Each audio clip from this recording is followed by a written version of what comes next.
Hello class and welcome to our 11th lecture series on international finance, and I'm your instructor Jamal Haider. So we were discussing before the midterm chapter 5 which is the currency derivatives, and we talked about forward pricing of forward, right? And then we a little bit talk about futures, and we ended our discussion here trading currency futures, and we talked about how we are going to price the future contract, and then we talk about that it is the same as forward, but we have a little bit different, that it is more standardized, and we do have margin requirement and we do have credit risk, because you don't know the other party, because in the middle there is exchange, the CME, Chicago Mercantile Exchange. So Chicago Mercantile Exchange imposes a margin requirement to cover the fluctuation in the value of the contract, in order to cover the credit risk. So let's just move forward. So likewise, we can use forward contracts to hedge, to speculate, right? So similarly, we can also use futures for minimization of risk, which is hedging. So how we can do that in similar fashion, but only the difference is that we only have standardization here, right? So let's just talk about how we can use futures to hedge our payables. So what do we mean by hedging payables, right? So it means, so let's just explore through this example. So let me just read for you. So the purchase of future contracts locks in the price at which firms can purchase a currency. So right now, what you are doing, you want to pay in foreign currency, right? So what is the biggest risk? That the foreign currency may appreciate when you want to purchase that, right? This is the biggest risk, right? So how you can use that? So we have the example here. We have the Teton Corporation orders Canadian goods, and upon delivery will need to send 500,000 Canadian dollar to Canadian exporter. So basically, why you want to pay to the, why you want to pay to foreign? Because you are importing something. You are importing goods and you pay the money. When you pay the money in their home currency, in their own foreign currency, sorry, not home currency, in foreign currency, then you need to buy foreign currency. So the biggest risk is that when you want to buy the foreign currency, it will go up, the value will go up, or exchange rate go up, or the foreign currency may appreciate. So how we can just use futures to minimize this risk? We call this hedging. Hedging doesn't mean that we are eliminating all the risk. Risk is still there, but we minimize the risk, right? So that's the Teton purchases Canadian dollar futures contract today, because your biggest risk in payable is that currency, Canadian dollar, may go up. So you buy right now in the future contract at that time. So if in the market the price go up, you go to the seller, because you purchase the future contract to purchase the currency, and you say that, look, I want to buy from you because we have the contract. This is not the option, this is obligation, right? So your risk is eliminated. So still you are exposed to risk, yes. What if the currency go down and you are in forward contract, future contract, and contract is obligation. So you have to buy from the seller, or you seller of the future contract. You cannot buy from the market. So that's why I said you can minimize the risk, but you cannot eliminate the risk, right? So So because in a call option, in an option, if you want, you can just pay Florian, I'm gonna stop you here because right after this future, we will be talking about call option. ah, Okay. So please, I apologize to interrupt you because we are going no, to no talk problem. about It's a okay. lot of scenarios of call and put option in our coming slides. Today, we are going to finish this currency call option and put option. Okay. So just don't worry about that. Right now, we're just focusing on future. So I would be answering your question over there. I got your point. Okay. Don't worry. So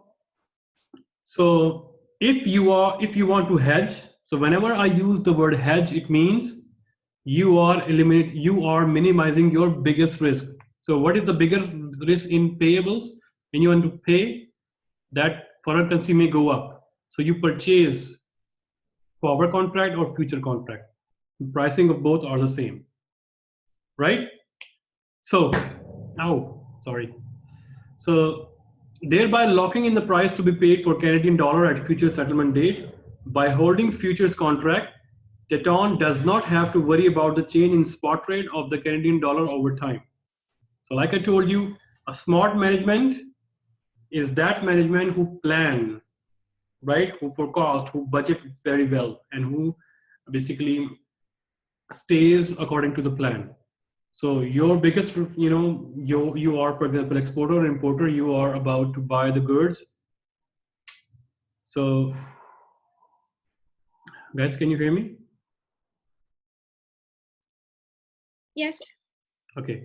So your biggest risk is that the foreign currency may go up. So you buy either the future or forward contract right now. So if in the future in the market, the price go up, the spot rate in future will go up, then you have the contract who saved you. So you buy at lower price from the seller, right? And now, what if you are receiving foreign currency? In this case, you are hedging your receivables. It means you are exporting to foreign country and you are expecting to receive money. But the party said, I'm not gonna send you your home currency, I'm gonna send you my currency. You understand? So he is going to send me not my currency, but their own, for example, Canadian dollar. He would be sending me Canadian dollar. Though I am in America, I need dollars, but he said, okay, I'm going to send you Canadian dollar. So he's eliminating his currency exchange rate, but we are exposed to currency exchange risk. So what if this kind of arrangement is that we are receiving foreign currency? Then what is the biggest risk? That the foreign currency may go down, may depreciate, or exchange rate of foreign currency may depreciate.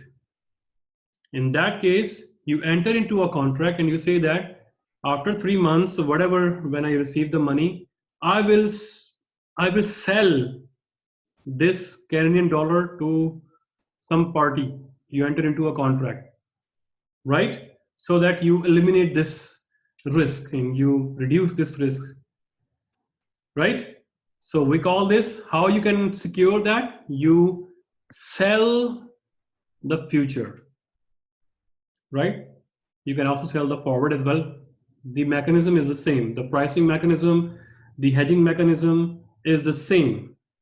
Just the difference between forward and future is that the futures are more standardized and also, traded on the exchange. That's it. Currency exchange. That's it. You And say what is more standardized? So yeah, the amount and what? these are traded on exchange, currency exchange market. And And the forward forward, is created on. what? You say the difference is one is created on exchange and the forward is created on. And forward is not traded, forward is customized and it depends on situation to situation. Right?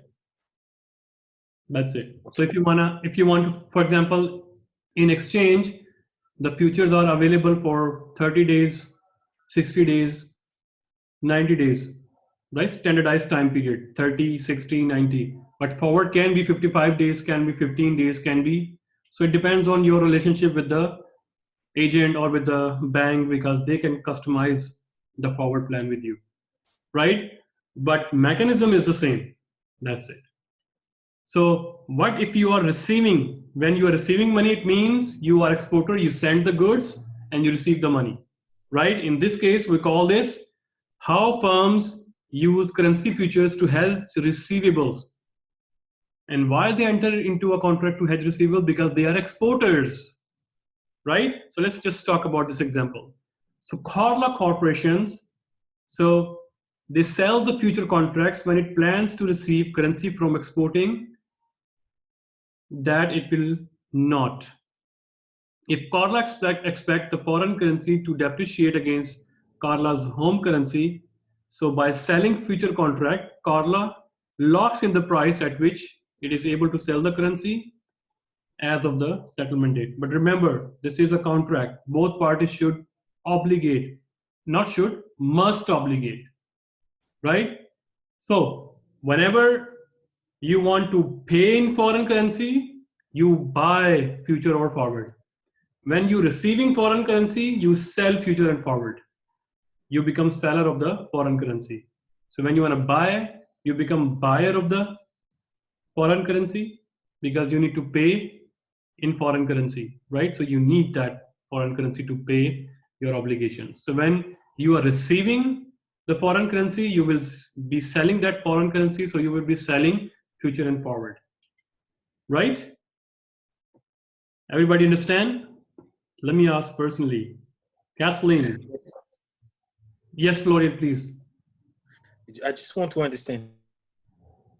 Does the future can only be bought on the market? So the future is one market. Yes, future can only be bought through the exchange. That's it. Okay. Okay. Like stock exchange, we buy stocks from stock exchange, right?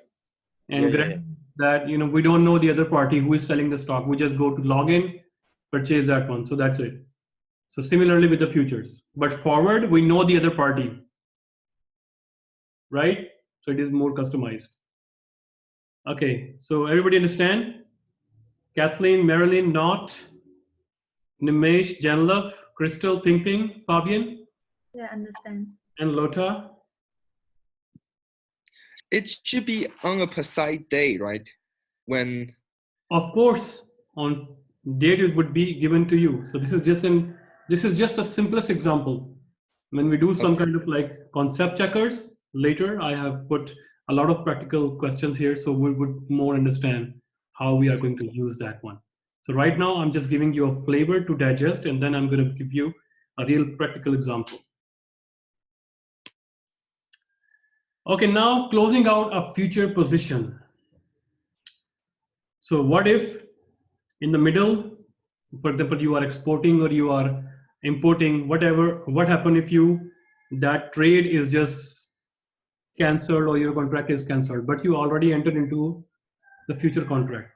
So similarly with the forward, like I told you, you can make a reverse position.